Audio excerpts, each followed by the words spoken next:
Assalamualaikum warahmatullahi wabarakatuh. Perkenalkan, nama saya Amelia Madonna SPD. Saya adalah calon guru penggerak angkatan keempat dari Kota Pekanbaru.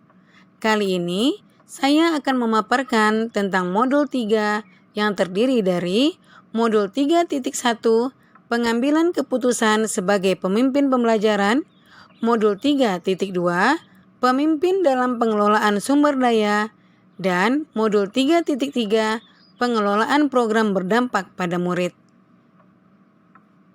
Terima kasih saya ucapkan kepada fasilitator saya, Bapak Suwondo MPD, dan pengajar praktik saya bernama Ibu Jenny Ambiani MPD yang telah membimbing selama proses aksi nyata ini saya jalankan. 4 komponen yang terdapat dalam kerangka 4F antara lain, yang pertama, fact atau peristiwa. Sejak merebaknya pandemi COVID-19, pendidikan di Indonesia semakin jauh tertinggal dan kejadian hilangnya pembelajaran atau learning loss menjadi krisis pembelajaran yang menjadi permasalahan serius bagi pemerintah. Berdasarkan surat edaran Wali Kota Pekanbaru bahwa sekolah diperbolehkan melaksanakan kegiatan pembelajaran tatap muka terbatas, kegiatan ini tentunya memiliki beberapa hambatan. Di antaranya, murid kurang semangat dalam mengikuti pembelajaran di kelas.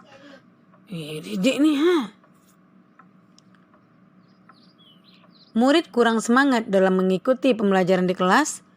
Jumlah murid yang hadir juga tidak maksimal. Mereka masih terbiasa santai, sehingga enggan dan memilih berbagai alasan untuk tidak hadir ke sekolah. Kebiasaan mereka bermain gadget pun sulit diatasi. Murid-murid sering mengoperasikan gadgetnya meskipun sudah diingatkan berkali-kali. Selain itu, mereka juga kecanduan game TikTok, chatting dengan teman-temannya, sehingga murid tidak fokus dalam belajar. Hal ini membuat saya dan guru-guru di sekolah mengalami dilema etika. Karena di balik sisi negatif, kami merasa gadget sangat bermanfaat untuk membantu pembelajaran di kelas. Oleh karena itu, saya sudah belajar bagaimana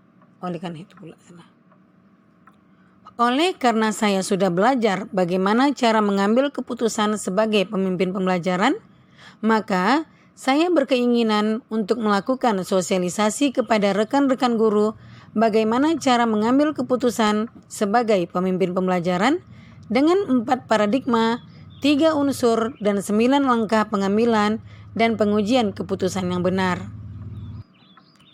Awalnya, saya meminta izin kepada Bapak Kepala Sekolah untuk melakukan sosialisasi dalam komunitas praktisi yang sudah kami bentuk beberapa waktu yang lalu.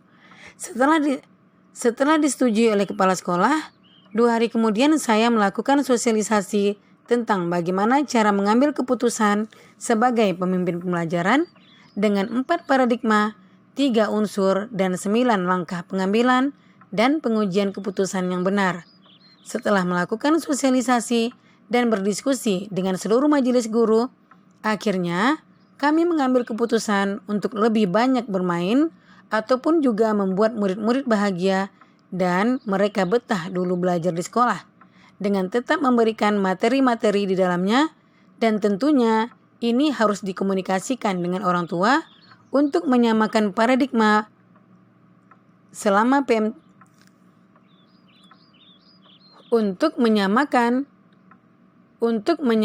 paradigma pembelajaran selama PTMT agar terjadi kerjasama antara guru dan orang tua dalam memberikan pendampingan pada anak ketika belajar. Setelah menjalankan hasil sosialisasi dengan mengajak murid-murid belajar sambil bermain, mereka dapat menerima pembelajaran lebih baik dan merasa bahagia selama proses pembelajaran. Saya dan rekan-rekan guru lainnya lebih memahami bagaimana cara mengambil keputusan yang baik sebagai pemimpin pembelajaran berdasarkan 4 paradigma, 3 unsur, dan 9 langkah pengambilan dan pengujian keputusan dengan benar. Sekolah sebagai ekosistem pendidikan merupakan sebuah interaksi antara faktor biotik dan abiotik adalah aset yang dimiliki oleh sekolah untuk menunjang proses pembelajaran di sekolah. Aset atau sumber daya yang dimiliki apabila dikelola dengan tepat maka akan membantu proses belajar murid menjadi berkualitas dalam perkembangannya. Aset atau sumber daya yang dimiliki oleh sekolah apabila dikelola dengan baik maka akan membantu proses belajar murid menjadi berkualitas dalam perkembangannya. Guru sebagai pemimpin pembelajaran harus mampu mengidentifikasi dan memanfaatkan segala aset yang dimiliki oleh sekolah untuk menunjang proses pembelajaran yang berdampak pada murid. Nah, aset yang dimanfaatkan untuk menunjang program pembelajaran yang menyenangkan. Nah, aset yang kami gunakan untuk dimanfaatkan. Nah, aset apa saja yang digunakan untuk memanfaatkan program pembelajaran menyenangkan di kelas? Nah, aset atau modal yang dimanfaatkan untuk menunjang program sekolah antara lain yang pertama, modal manusia, yaitu kepala sekolah, rekan guru, murid, dan orang tua murid. Modal sosial, paguyuban, dan lingkungan sekolah. Modal fisik, ruang kelas yang nyaman, ruang labor, wifi, dan infokus. Kemudian modal finansial, dana BOS,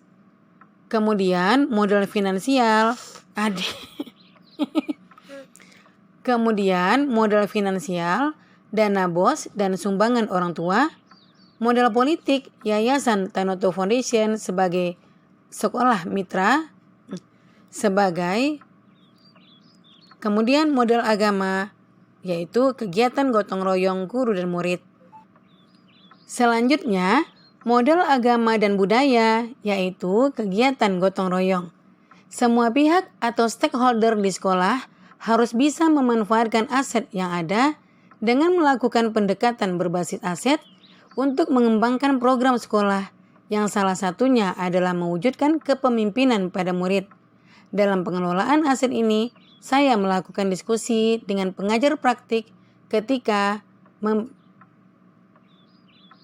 dalam pengelolaan aset ini, saya melakukan diskusi dengan pengajar praktik yaitu Ibu Jenny Ambiani MPD ketika melaksanakan pendampingan individu kelima.